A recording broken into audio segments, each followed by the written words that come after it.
저희는 이제 섭리, 하나님의 보호와 하나님의 통치에 대해서 함께 나누어 보았습니다. 이제 앞으로 우리가 섭리라는 단어를 기억할 때는 하나님의 보호하심과 하나님의 통치하심이 함께 기억되시길 소망합니다. 네, 보호하심이라고 했을 때 어떤 게 하나님의 보호하심일까요? 하나님께서 쉬지 않으신다가 우리들에게 있어서 하나님의 보호하심이라고 생각이 됩니다. 하나님께서 여전히 쉬지 않으시기 때문에 이 땅이, 이 삶이 유지가 되고 있다라는 거죠. 저희들의 하루도, 저희들이 주어진 모든 시간도 하나님께서 지금도 친히 개입하시고 역사하시고 일하여 주셨기 때문에 유지가 되고 있다라고 믿는 것이 바로 하나님의 보호하심을 믿는 우리들의 바른 자세인 것 같습니다. 또 하나님의 통치하심이 무엇이냐라고 했을 때는 모든 영역에 하나님의 손길이 닿지 않은 곳이 없다라는 것을 믿음으로 고백하는 것이 이 통치하심을 통한 하나님의 섭리를 고백하는 것이라 생각되는데요. 그렇다면 지난주에 함께 나누었던 것처럼 악의 문제는 어떻게 우리가 생각할 수 있겠느냐? 하나님께서 통치하시는 이 세상에 분명 저희가 생각하기에도 이 악함이라는 게 존재를 하는데 그것을 우리는 어떻게 이해해야 되냐라는 질문이 던져질 수 있을 것 같습니다. 첫 번째로는 악은 그대로 내버려 두심으로써 하나님께서 심판하고 계시는 거죠. 다시 말해 그들에게 회복의 은혜를 주지 않으심으로써 지금 심판받고 있는 중이라고 저희는 그 악함을 해석할 수 있습니다. 또 한편은 그들이 악함 채로 계속 유지되어 있는 그 시간이 하나님께서 즉각적인 심판을 유예하시는 시간으로 또 생각할 수 있겠죠. 심판인 동시에 은혜 시간이기도 할 것입니다. 이처럼 악은 이 두 가지 양면성을 가지고 있어요. 악함 그 자체를 하나님께서 내버려 두심으로써의 심판, 또는 그 악함을 조금 유예시켜 주심으로써 하나님께서 그들에게 기회와 또는 여유를 주시는 것, 그것으로 은혜의 방편으로서의 하나의 제공되는 하나님의 은혜의 모양으로서 이 두 가지 경우를 함께 우리가 나누어 볼 수 있겠습니다. 그렇기 때문에 이 하나님께서 통치하시는 세상에 어떻게 악함이 존재할 수 있냐에 대한 질문의 답이 드러났으리라 생각이 됩니다. 이런 방식으로서 이 악함의 모양이 나타나 있는 거고요. 또 저희가 이후에 함께 나눈 것처럼 그렇다면 우리들의 삶에 왜 이런, 오늘 장로님도 함께 나누었던 것처럼 고난과 고통과 역경이 이렇게 존재하냐라고 했을 때는 지난 시간 제 사탕 비유 혹시 기억나시나요? 사탕, 아이에게 이 사탕이라는 게 한 번 먹었을 때는 굉장히 달콤한 거지만 두 번, 세 번, 네 번, 다섯 번 먹게 되면은 분명 아이에게 어떠한 안 좋은 것을 유발시킨다고 함께 나누었는데요. 그것처럼 우리에게 있어서 무언가 좋음이라는 게 단순히 그저 감정적인 것 또는 지금의 우리의 시선에서의 좋음일 수는 있겠으나 더 넓은 의미, 더 큰 의미에서 하나님의 관점에서 그 상황을 바라보면 결코 좋음만이 아니다라는 거죠. 우리는 그것을 모르기 때문에, 그렇기 때문에 현재 우리들의 삶에 사탕을 빼앗아 가는 것은 분명 악함이 맞아요. 그러나 조금 더 넓은 의미에서 보면 그것은 하나님의 선하심이 작동한 것이다 라고 우리는 믿습니다를 고백하는 거예요. 지금 저희 사도신경 함께 나누고 있어요. 벗어나지 않았고 나는 전능하신 아버지 하나님 천지의 창조주를 믿습니다라는 고백 안에 하나님의 섭리하심을 믿습니다를 지금 떼서 함께 나누고 있는데, 그 섭리에 대한 또 믿음의 고백이 뭐냐면 하나님의 보호하심을, 하나님의 통치하심을 믿습니다라는 걸 우리가 함께 고백하고 있는 시간입니다. 네, 29문입니다. 제가 읽겠습니다. 어찌하여 하나님의 아들을 구주라는 뜻을 가진 이름 곧 예수라고 부릅니까? 답 함께 읽겠습니다. 시작.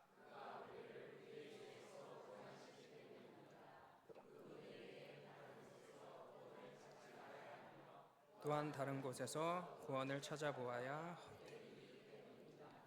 네, 30문 제가 읽겠습니다. 그렇다면 구원과 보호를 받기 위하여 성인들이나 자기 자신들 또 다른 어떤 곳을 의지하는 사람들을 유일한 구주이신 예수님을 믿는 사람들이라고 인정할 수 있겠습니까? 답입니다. 시작.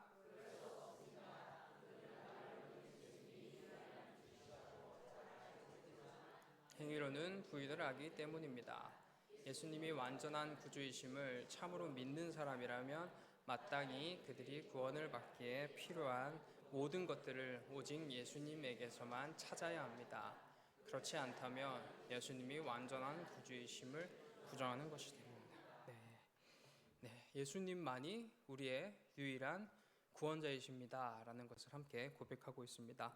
저희는 지금 이제 나는 그의 유일하신 아들 우리 주 예수 그리스도를 믿습니다 부분까지 왔어요. 그 중에서 예수 그리스도, 나는 그의 유일하신 아들 우리 주 예수 그리스도에 대해서 오늘과 다음 시간에 함께 나눠 보도록 할 텐데요. 이 예수라는 이름의 뜻이 여러분 잘 아시는 대로 구원 또는 구원자라는 뜻을 가지고 있습니다. 또 그리스도라는 것은 우리가 직분이라는 것을 함께 나누어 본 적이 있는데요. 직책이죠. 예수라는 이름이고 그리스도라는 직책을 가지고 계시는데, 이 직책은 이제 히브리어 메시아를 그리스어로 표현했을 때 그 크리스토스 이런 식으로 그리스도라고 표현이 되는 거예요. 그래서 메시아랑 그리스도랑 같은 의미로 해석이 돼요. 그럼 그 의미를 메시아 쪽으로 찾아봤을 때는 기름 부음 받은 자라는 의미가 있습니다. 당시에 이스라엘의 문화권에서 기름을 부은 왕, 제사장, 선지자의 기름을 붓는데, 이 삼중직을, 그리스도의 삼중직을 이제 의미하는 바가 분명히 있는데, 그것은 다음 시간에 함께 나누도록 하고, 우리가 지금 오늘 함께 기억해야 될 것은 그 그리스도라는 이름이 뭘 향하고 있느냐, 우리들의 구원자를 향하고 있다. 또 예수님의 이름 자체가 어디를 향하고 있느냐, 구원을 향해 있다. 예수님은 그 본인의 성함으로도 본인의 직책으로도 우리를 구원할 구원자를 가리키고 있다로 함께 나누었으면 좋겠습니다. 그런데 이때 구원이라는 개념을 저희가 오늘 함께 좀 깊게 나누어 보려고 하는데요. 당시 이스라엘 백성들을 살펴보면은 그들이 생각했던 구원, 또는 한편 저희가 죄악된 본성을 가진 채로 생각했을 때의 구원적 개념과 하나님께서 말씀하시는 구원의 개념이 조금은 달랐습니다. 이스라엘을 예를 들면, 이스라엘은 어떠한 외압으로부터, 외부에서 다가오는 어떠한 공격 또는 어떠한 연약함으로부터의 벗어남, 성장을 구원이라고 여겼고요. 하나님께서는 죄와 사망으로부터의 해방, 해결을 구원이라고 말씀해 주셨습니다. 그렇다면 왜 이런 이해의 차이가 발생하는 걸까요? 이스라엘 백성들 끊임없이 하나님과 교류하고 교통했던, 소통했던 존재들인데, 왜 그들은 자신들의 어떤 외압으로부터의 해방을 구원이라고 생각했고, 한편 하나님께서는 죄로부터의 해방을 구원이라고 말씀하셨을까요? 이런 차이가 발생할 수 있는 가장 근본적인 원인이 그 안에 내재하고 있었던 죄라는 것입니다. 여러분, 죄 저희 처음 시간에 좀 앞 시간에 함께 나누었는데요. 이 죄라고 하는 것을 조금 더 우리가 좀 상상력을 발휘해서 생각을 한다면은, 저번에 물병 비유 기억나시죠? 물병이 가득 차 있어요. 페트병 안에 물이 가득 차 있는데 누군가가 그걸 가리켜 부족하다라고 얘기하게 된다면, 물병 잘못이 아니라 그걸 부족하다고 얘기한 사람의 잘못이다라는 것을 함께 나누어 보았습니다. 이 죄라고 하는 것이 이거예요. 하나님께서 이미 충만함으로 만드신 이 세상, 온 우주 만물을 바라보며 가득하다, 충만하다라고 얘기하는 것이 아니라 부족하다라고 얘기하는 것이 바로 죄라는 겁니다. 에덴 동산 생각해 보시면 모든 것이 충만한 곳에서 첫사람 아담과 하와는 부족함을 느꼈고, 그 부족함으로 말미암아 하나님처럼 되고자 하는 죄를 저질렀어요. 만족하지 못했던 거죠. 이미 가득하고 충만한 상황 속에 부족을 느낌으로 죄를 지었다. 그게 바로 우리가 생각하는 죄라는 것이라 생각할 수 있겠습니다. 이 부족의 개념으로서 죄를 설명하면 조금 더 쉽게 되는데요. 왜냐하면 지금 만족스럽지 못하기 때문에 더 많이 가져야 돼요. 지금 만족스럽지 못하기 때문에 더 많이 누려야 하고요.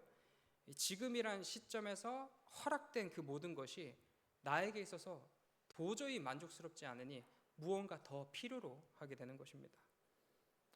그래서 하나님께서는 근본적으로 그 죄의 문제를 해결해 주시겠다 말씀하십니다. 하지만 인간은 그 하나님의 시선을, 하나님의 손길을 바라보지 못해요.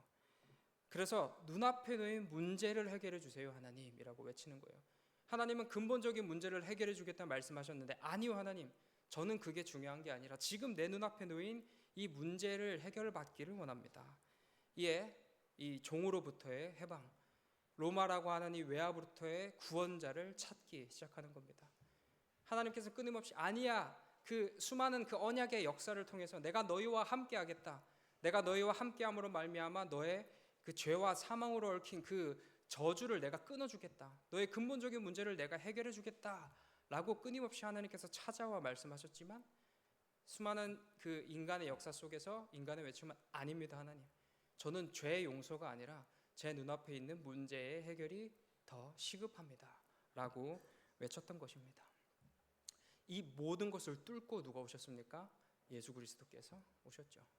이 모든 것이라고 했을 때는 우리들의 무능력함도 포함되겠지만 우리를 하나님을 향한 우리의 그 반역까지도 하나님께서 뚫어주셨다는 거예요.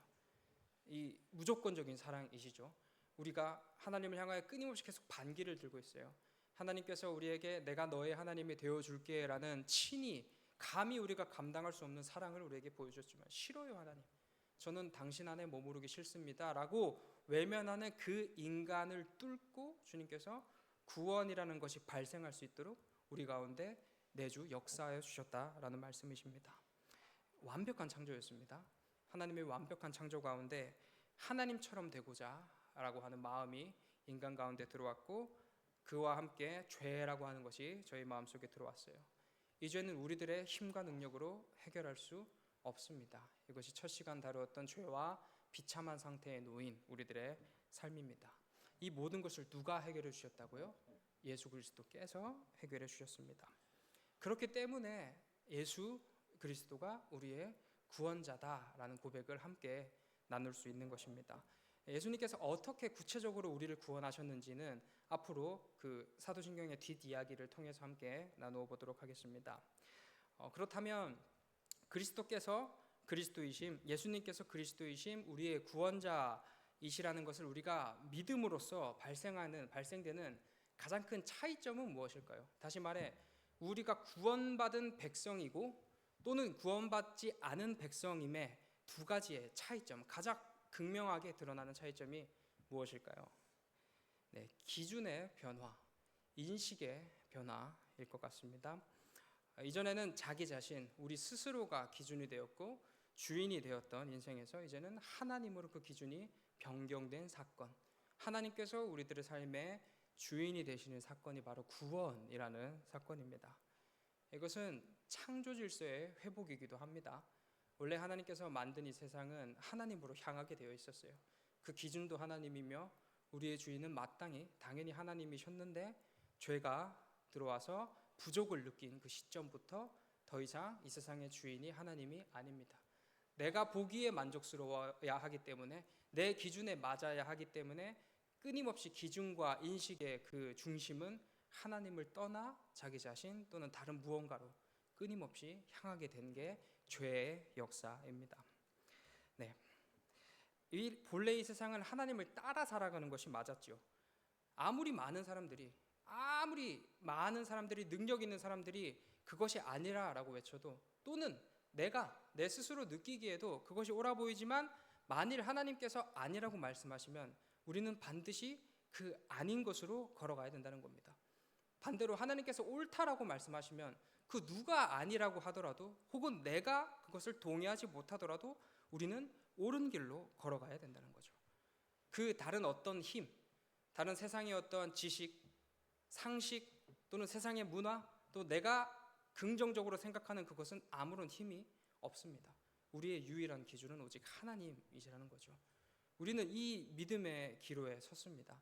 이미 넘어갔죠. 사실은 우리의 구원이라는 것은 여기 이쪽 세상의 어떤 흐름, 상식, 세상의 문화 또는 내가 옳다고 생각하는 그곳에 머무르는 존재들이 아니라 인식의 변화, 기준의 변화, 가치관의 변화를 일으켜 오직 하나님 뜻대로 하나님 중심적인 삶을 살아가겠습니다라는 고백이 바로 구원받은 자의 고백일 것입니다. 네, 구원이 무엇이냐면 인식의 변화입니다. 기준의 변화입니다. 가치관의 변화입니다. 구원의 이 선을 넘어섰다면 사실 양보가 없어요. 반드시 그 인식의 변화와 가치관의 변화, 어떠한 그 기준의 변화가 우리의 마음속에 발생해야 됩니다. 물론 넘어질 수 있겠죠. 실패할 수도 있을 겁니다. 그러나 끊임없이 우리가 되새겨야 할 것은 그럼에도 불구하고 우리의 지향점은 우리 이제는 거듭난 그리스도인으로서 나는 어떤 삶을 살아가야 되냐. 구원받은 그리스도인의 삶은 이 인식의 변화, 기준의 변화, 가치관의 변화가 된 그 존재로서의 인생이다라는 것을 우리는 쭉 기억하셨으면 좋겠습니다. 그렇기에 예수님 외에 다른 어떤 것이 필요로 하겠습니까? 아니죠. 예수님 외에 다른 것으로 우리는 구원을 얻을 수 있겠습니까? 아닙니다. 오직 이 인식의 변화, 기준의 변화, 가치관의 변화를 일으키실 수 있는 분은 하나님 또 예수 그리스도밖에 없습니다. 그렇기 때문에 이 30문에서 고백한 것처럼 다른 그 어떤 것을 의지하는 존재를 가리켜 그리스도인이다 또는 다른 곳에 구원이 있다라는 것이 옳다라고 우리는 결코 얘기할 수 없는 것입니다. 다음으로 그렇다면 어떻게 하나님께서는 우리 가운데 구원이라는 것, 이렇게 인식의 변화, 가치관의 변화, 기준의 변화를 일으키는 이 구원을 우리 삶에 어떻게 발생시켜 주시냐라는 질문인데요. 그에 대한 답이 바로 임마누엘이라는 단어에 있습니다. 임마누엘 함께 읽어볼까요? 임마누엘, 우리와 함께 하시는 하나님. 하나님께서 우리와 함께하여 주시는 방법으로 그 구원이라는 것을 우리 삶 가운데 발생시켜 주신다는 겁니다. 삼위 하나님의 친밀한 교제 속으로 우리를 초대하시는 거예요.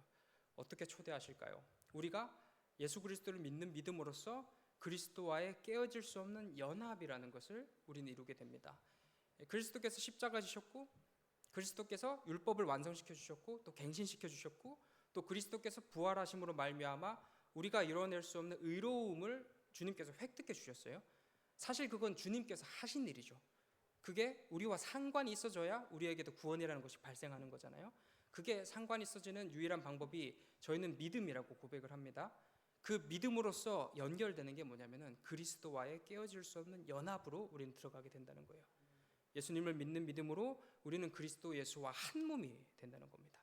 그렇게 구원을 이루어 주신 예수님과 우리는 하나, 가장 친밀한 교제, 그 생명의 연합, 그 사랑의 연합 속으로 우리가 들어가게 되면서 깨어질 수 없는 그 강력한 연합 속에 우리가 함께하게 되면서 구원을 경험하게 됩니다. 그리고 성경에서 말하는 바 성자 하나님께서는 누구를 드러내는 하나님이시죠? 성부를 드러내는 하나님이십니다. 우리가 성자 대신 그리스도 예수와 연합됨으로써 누구를 경험하게 된다는 거예요? 그러면 성부 하나님을 경험하게 된다는 거예요. 또 다시 처음부터 우리가 우리의 힘과 능력으로 믿음이라는 것을 얻었습니까? 아니죠. 우리는 우리의 이 무능력함 속에서 절대 결코 이 믿음이라는 것이 발생할 수 없어요. 우리는 오직 성령 하나님의 능력에 이끌려 믿음을 보게 됩니다. 믿어지게 됩니다. 성령 하나님께서 개입하여 주시고 내주 역사해 주심으로 말미암아 하나님의 진리의 빛을 밝게 우리로 경험하게 하시고 그 빛 대신 그리스도 예수를 통해 우리는 성부께로 나아가게 된다는 거죠. 성령, 성자, 성부 하나님, 그 삼위 하나님의 친밀한 교제 속으로 우리가 들어가는 그 중심에 누가 계시냐고요? 그리스도 예수께서 계시는 것입니다. 우리의 구원이 이토록 치밀하고도 이토록 계획적이고도 또 이토록 큰 사랑 안에서 큰 하나님의 우리와 함께 하심 속에서 이루어졌다라는 겁니다. 우리가 구원이라는 걸 생각했을 때 단순히 그냥 믿어서 천국 가는 개념이 아니라 이 삼위 하나님의 이 자신의 피조물을 향한 한편 자신을 배신한 배신자를 향한 하나님의 그 값없는 사랑이라는 것이 이 29문 30문 안에 밝게 드러나 있다는 겁니다. 우리는 그런 사랑받는 존재다. 우리의 구원은 이토록 값지고 이토록 은혜가 차고 넘치는 순간이다라는 것을 이 시간을 통해서 함께 기억하셨으면 좋겠습니다. 네, 종합해 보겠습니다. 지금까지 우리는 우리의 구원자 되시는 예수 그리스도를 함께 나누어 보았습니다.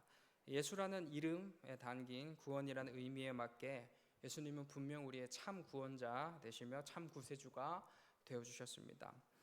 우리는 예수님과 깨어질 수 없는 그 생명의 연합, 가장 친밀한 연합 속으로 들어가 그 연합을 통하여 성부 하나님을 만납니다. 또 그 예수 그리스도와의 친밀한 연합에 들어가기 위해서는 반드시 성령 하나님의 내주 역사하심이 필요합니다. 이렇게 이 삼위 하나님의 개입하심, 삼위 하나님의 은혜, 삼위 하나님의 열정이 임마누엘로 우리에게 다가오는 거죠. 우리와 함께 하심으로 우리는 구원받은 하나님 나라의 백성이 되었습니다. 하나님께서 우리와 함께 해 주십니다. 우리와 함께 해 주심으로써 우리를 변화시켜 나가 주십니다. 어떻게요? 우리들의 기준을 변화시키시고 우리들의 인식을 변화시키시고 우리들의 가치관을 변화시켜 주십니다. 이 삶이 행복하고 기쁜 일들만 가득할까요? 아니죠. 이 삶은 어쩌면 이 세상에서의 어떤 패배자의 삶일 수도 있습니다. 물론 이 하나님 나라 관점에서는 당연히 승리자의 인생이죠. 그러나 여전히 죄로 가득한 이 세상에서 그리스도인으로 인생을 살아간다는 것이 때로는 바보처럼 보이기도 할 것이며 때로는 다른 사람들과 다른 길을 걷기 때문에 조금은 멍청해 보이기도 할 것입니다. 그리고 그 사람들의 어떤 질타와 무시를 받을 수도 있어요. 그러나 그렇기 때문에 우리로서는, 여전히 죄악 가운데 놓인 우리로서는 당연히 그 눈이 어디로 향할 수밖에 없겠습니까? 다시 이곳에 머무르기보다는 예전에 우리가 머물렀던 그 죄악된 본성에 따라서, 사실은 우리도 이게 더 편할 거예요. 예전에 틀어진 자전거 바퀴 함께 나누었는데요. 우리들의 인생은 여전히 틀어진 바퀴여서 이게 아무리 우리가 정면을 향해 제대로 간다라고 생각해도 우리는 계속 끊임없이 그릇된 길로 향하게 되어 있다는 겁니다. 그렇기 때문에 이것이 옳다라는 것이, 진리라는 것이 분명히 밝혀졌고 알매도 불구하고 우리들의 인생은 계속 저쪽을 더 즐거워하는 인생이라는 거죠. 그래서 그럼 우리들의 인생은 실패한 인생입니까? 이렇게 해도 어쩔 수 없고 내가 이것을 기뻐하지도 않으니 그럼 어떻게 해야 됩니까? 라는 질문 앞에 하나님께서 함께 말씀하십니다. 내가 너희와 함께 하겠다. 우리의 구원이라는 것 자체가 우리가 잘해서, 우리가 너무 이쁘게 모든 것을 완벽하게 다 만들어서 하나님 이렇게 예쁘게 하나님 앞에 가지고 왔으니 구원해 주세요가 아니잖아요. 여전히 죄악된 그 상태로 하나님께서 우리를 찾아와 주셨습니다. 여전히 죄인이었던 그 모습에 그대로 하나님께서 개입하여 주셔서 구원이라는 것을 우리에게 선물로 주셨다는 거예요. 그렇다면 앞으로의 삶도 마찬가지입니다. 인식의 변화, 가치관의 변화, 기준의 변화가 지금은 일어나지 않을 수도 있겠습니다. 그러나 우리의 이 인생이라는 그 짧으면 짧고 길면 긴 이 여정 속에서 하나님께서 끊임없이 처음 개입하셨던 것처럼 지금 우리들의 삶에 여전히 계속 개입해 주셔서 우리로 하나님을 찾는 그 당신의 백성들에게, 하나님께 부르짖고 예배하는 그 당신의 백성들에게 임마누엘 하셔서 지금 우리들의 삶을 변화시켜 나가시고 지켜주시고 보호하여 주신다는 겁니다. 이 연약함에 좌절하지 마시고 더욱더 하나님 즐거움으로 나아가는 우리 되시길 소망합니다. 기도하겠습니다. 사랑이 많으신 하나님 아버지, 죄인된 우리를 하나님의 자녀 삼아 주심에 감사합니다. 우리들의 삶을 여전히 지키시고 보호하여 주심에 감사합니다. 하나님, 쓰러질 수밖에 없었던 이 삶에 예수 그리스도라는 큰 은혜, 큰 기쁨, 큰 안녕을 우리에게 허락하여 주심에 감사합니다. 우리 예수님 의지하면서 우리의 구원 바라보면서 하나님 기준된 인생 살아갈 수 있게 인도하여 주시옵소서. 때로는 내가 기준이 되기도 하고 다른 무엇이 기준이 되는 인생이 우리들의 삶에 더욱더 달콤해 보일 수도 있겠습니다. 그리고 넘어질 수도 있겠지요. 그러나 우리가 결코 좌절할 수 없는 것은 삼위 하나님의 임마누엘 하심이 우리들의 삶에 충만히 임재하심을 믿습니다. 하나님, 우리와 함께하여 주시며 감사합니다. 우리 그거 붙들고 다시 한번 일어나 하나님 쪽으로 우리들의 발걸음을 내디딜 수 있도록 우리들의 삶을 주관하여 주시옵소서. 감사드리며 예수님 귀하신 이름으로 기도드립니다. 너희는 이렇게 기도